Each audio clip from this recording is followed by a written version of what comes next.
We can use real images in our animations.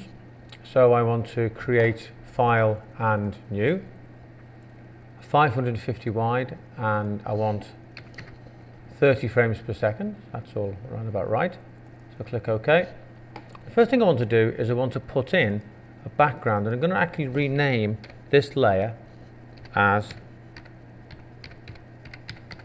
the background, so I can tell which bit's which. And I'm going to import an image onto the stage, and down here somewhere there should be one called tunnel 550, because I've edited it so it's 550 wide, the same as this.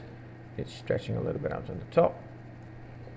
Okay, so there's my background image. I'm going to have a train coming down this tunnel, and now I want a new layer.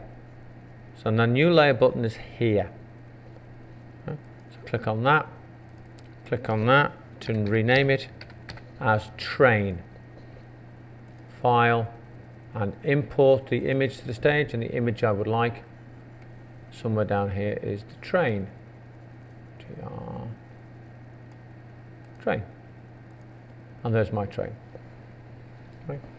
Now in the beginning of the shot I want the train to be quite small in the background, so I'm going to make it smaller. I don't want to deform the image. If I start dragging this way, it makes my image go all over the place. So I'm going to Control Z to undo those two. If I hold down the Shift key, I can make the image smaller.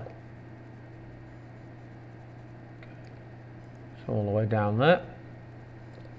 Now, I now want to make an animation. So the first thing I need to do is I need to make the train into a convert to symbol.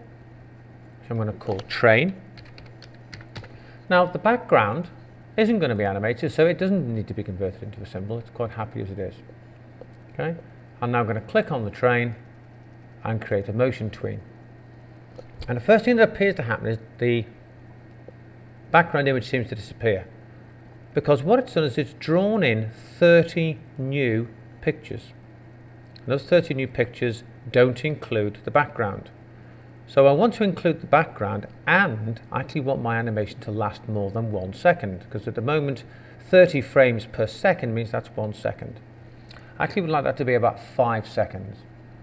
So I'm going to draw a line and down here and select both layers, the train and the background. I'm going to right mouse click on it and insert frames. Okay, so now both objects are in there. I'm now going to click on the train. I'm going to use the Shift button again. I'm going to try and grab, I might need to zoom in, so Control plus, so I can actually grab that corner. Now notice what I did there, Control Z, because I need to use the Shift key to drag the corner. And I'm going to bring that, I'm going to zoom out so you can see where I'm going. I think I'm actually going to go bring that all the way to the front of the tunnel. So now if I press play, the train looks like it's stopping in the tunnel. Okay, so I've used an image that I found of a tunnel, an image of a train. If I want that to go over and over again, I can loop it. Now if I click on the loop button, which is here, it only loops for a little bit, so I need to drag this loop box all the way back to the beginning. I can press play, my train will come up, slowly grind to a halt, and then do the whole thing all over again. So I've used real images to create a simple little animation.